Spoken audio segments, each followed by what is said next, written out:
2022 was an insane year. There were so many shows and movies this year that contribute to a really good look at this year of animation. And the best part is most of these shows will be continuing in next year, so this has the potential to be the best next few years for animation. But regardless, I wanted to take today to talk about the best from this year, the top dogs that made this year so god dang good. So sit back, relax, and prepare yourselves to relive a banger year.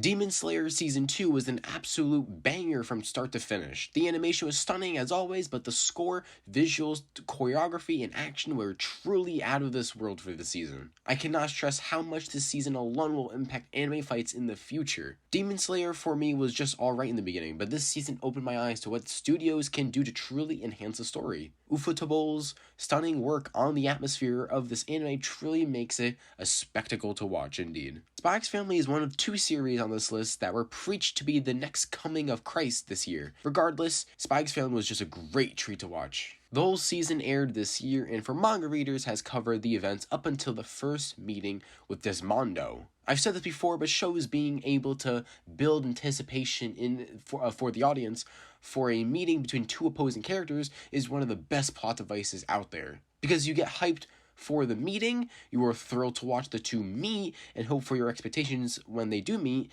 and then finally, after they met, you are hyped for the aftermath, wondering what is next to come between the two. I really am hyped for more for Spy X Family. Most of Season 1 was fairly relaxed in its story, with not much plot relevance going on there. But even so, the anime was enjoyable all the way through the chemistry between all the main characters. That's the thing that makes me love Spy X Family right now, and with an upcoming movie and season already confirmed to be airing next year, should bring some action and more drama, which is very, very good to see, and I'm definitely going to check it out. Now, I actually watched this movie a few days ago, but Puss in Boots Last Wish was genuinely a great movie that came out as a surprise to lots of people, including myself. This sudden sequel to the 2011 Puss in Boots stands as a compelling piece in the Shrek franchise, while also giving DreamWorks quite the praise for the amazing animation that went into this movie. The story was not anything too outlandish, but I think the thing that made the movie stand out for many was the animation. Many of the action sequences seemed heavily resemble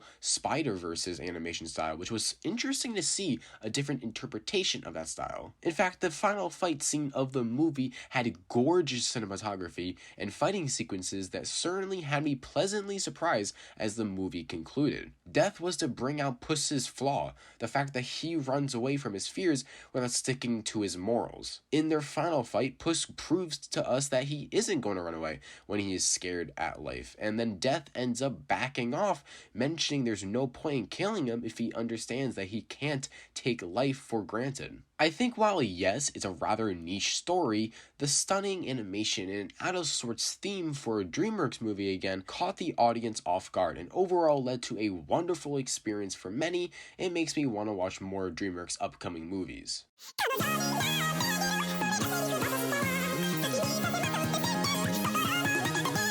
Now, come on guys, it wouldn't be a year wrap-up video without mentioning how much I unironically love Rent-a-Girlfriend. I mean, come on, there's waifus, drama, mommy, great relationship advice, great writing, mommy, Kazuya being a flippin' moron that for sure boosts my confidence in life, waifus, fan service, cute moments, questionable moments from mommy, more mommy, drama, waifu, mommy, oh my god, it was so good, why does no one else see this, man? Moving on, like the Titans are moving from the CFR, Attack on Titan Season 4 Part 2 aired this year as well. And oh boy, where do I even begin with this one? It's not a surprise on this channel that I'll bring up AOT, because I mention almost all the time when I can, because it genuinely was just the peak of anime as a whole for this year. The sheer amount of hype that came into this part of the show in particular was mind-blowing, but truly deserved. We got to see so much of Hajime Isayama's brilliant writing this season with how quickly the story decided to start unfolding. Something I think critics forget about AOT is just how fast the story started to go after the time skip. I get it that there was a time skip,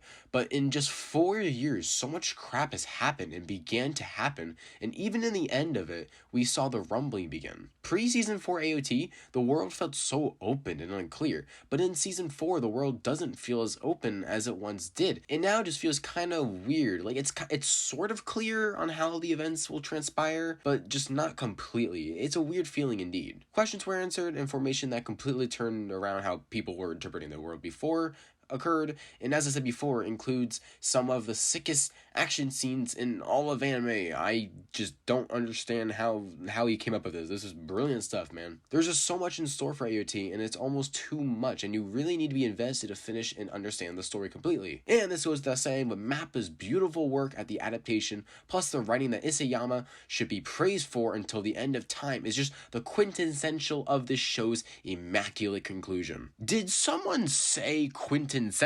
The quintessential quintuplets for a long time was my favorite rom-com. They were cute yet well-written characters that made their rivalry between each other ever the most genuine and sweet. And it's great it did that, because the characters are sisters after all, and didn't want to make them live it at one another, you know what I mean? That was all in 2021. And then the end of 2022 was the release of the quintessential quintuplets movie, and I was sobbing hearing the conclusion to this wonderful story. This news put me in despair. I immediately ordered the remaining volumes of the manga, took out my loans for each of the girls' $300 figures, bought some tissues, my ticket, and on the day of the premiere, I went to see the gosh darn movie. And let's just say, those tissues came in handy. Because it was beautiful, man. Oh gosh, where do I even begin? One thing that the movie did amazing with was giving all the girls the necessary fan service that everyone wanted. No, not just that type of fan service, but I mean screen time for all of them. The problem with the series, in my opinion, is that for 24 episodes, it's not enough time to completely give all the characters time to grow between the 6. And the fact that I was able to do so was pretty shocking. So giving all the girls time to hang out with Futaro and, yes, kiss the goddamn fool with minimal consent, but I digress, to hang out with Futaro was just fantastic for fans, for any of the girls. If you're a fan of Nino or Yotsuba or whatever,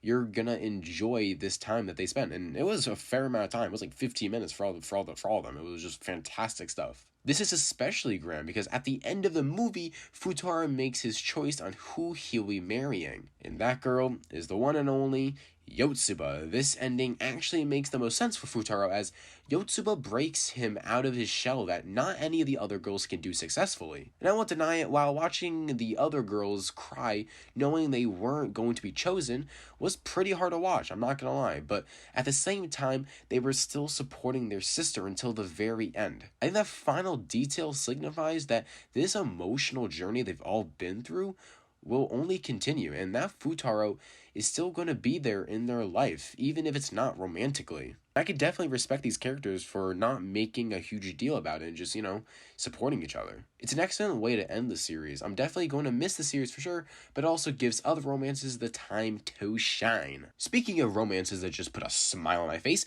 My Dress Up Darling also aired this year. This anime was the romance anime this year. I mean, I couldn't go to my local supermarket without seeing Marin simps crawling on the floor, but seriously, this anime was so wholesome and sweet. It provides a story between two characters with such a wholesome relationship in this cosplaying world. These characters feel genuine and they truly want to put a smile on the other's face. And that is something that a lot of other anime should definitely consider instead of common tropes that we see every once in a while. My Dress Up Darling was a special watch indeed, and I hope other animes follow it for the right reasons in the future. Now, Primal was definitely the hidden gem that was just sprung out this year, and I've definitely talked about this show enough, so I'm going to keep this relatively short. But the show was able to establish its stern themes and was able to manipulate how the audience will feel about these characters. Primal was able to emphasize that our innate emotions do not truly hold us back, and that not every person is truly a good person. The world that Spear was put into forces him to do awful things, but even so, at the end of Season 2, where we watch Spear's last few moments alive,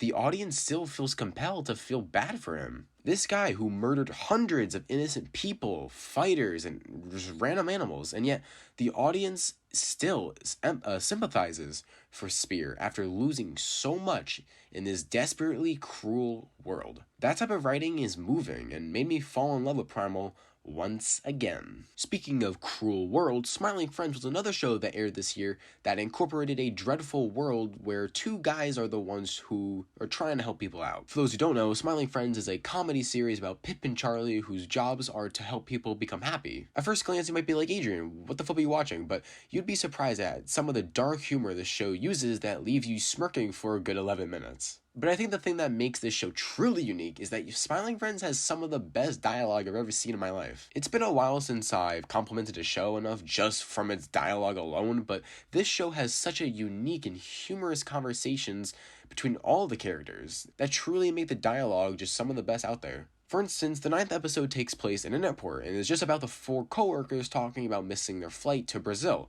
and what they will do from there. At first, it sounds absurdly boring, but after just a few minutes, you realize that this sort of thing does happen. It's genuine. You feel like you were right there next to them dealing with this scenario. This episode is just one of the best examples of an episode being completely carried from start to finish with just the dialogue and no plot. It's definitely a craft that the creator has perfected and makes work splendidly, and I'm hoping for more promising things in the future. Future?